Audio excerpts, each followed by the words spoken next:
We are here with Colonel Burke on October 2nd, 2010 at Pinn Community Center Day, and Colonel SilasBurke is really John Branna.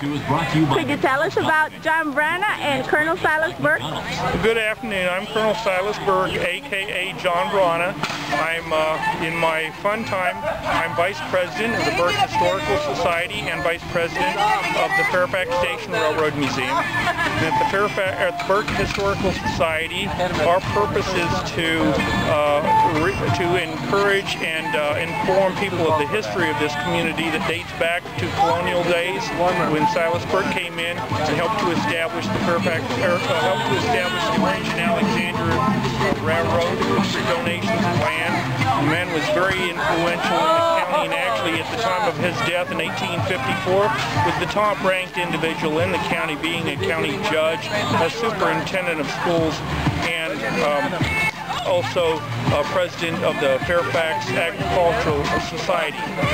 Over at the Fairfax Station Railroad Museum, we're there at the museum as a celebration of the station that was used by Clara Barton after the Second Battle of Manassas to help the injured troops, Union troops, as they were retreating from Manassas to Washington. They had gone through the battles at Second Manassas and over at the Battle of Chantilly, and then the wounded came down around St. Mary's Church and laid there on the ground, thousands of them. Clara Barton came out from Washington because she heard some of her boys, the New Hampshire boys, had been injured. She came out and worked for 3 days non-stop without any sleep and left on the train just in time to get away from the oncoming Confederate soldiers.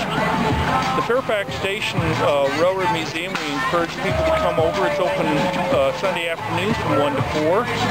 The Burke Historical Society, we have meetings the last Sunday of each month, and the next meeting is going to be October 24th. We encourage you to come over and participate. Women were progressive in Fairfax. Progressive in Fairfax. 1820s, they can gamble. And they were allowed, and then of course I had the racetrack. You're familiar with the racetrack. Copper Height.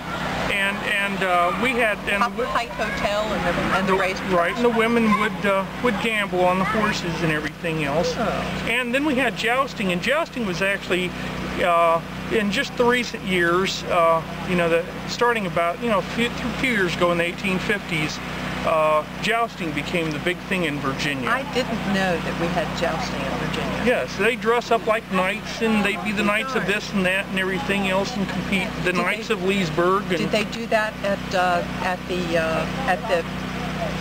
the Copper Height Hotel and the racetrack and everything? They did jousting. That is fascinating.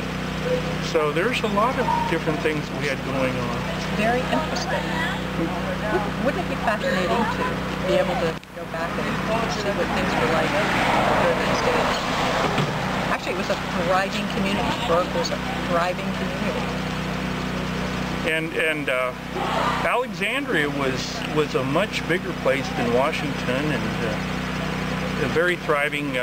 With tobacco going out, we switched into wheat and small grains and everything else. Then it became a large milling town, or milling shipping area and everything else.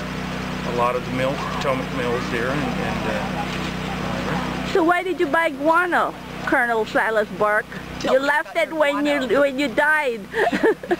It was the end thing, actually. The Quakers came down. We had a good share of the people in Fairfax County, of the farmers, actually left in the 1830s. The soils were so bad that they went out west. Followed Mr. Greeley's suggestion to go out west, and they settled in Ohio and really far west out in Missouri. And about that time, the land in Fairfax could go for about $3 an acre.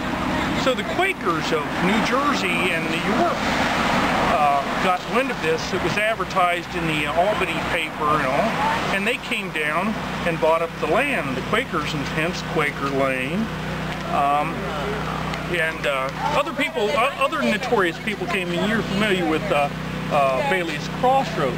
That is the son of Bailey's. Is in the Barnum and Bailey. That's correct. They stored the elephants and other animals up there during the winter. They wintered. wintered up there, yes.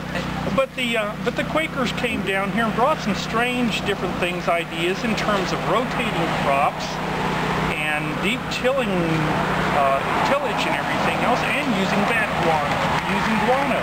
And all of a sudden, within a few years,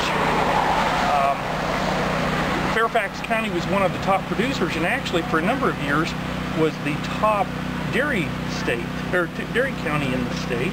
Yes, I'm aware of that. Large amount of fruit, a lot of fruit production, so very good wheat production.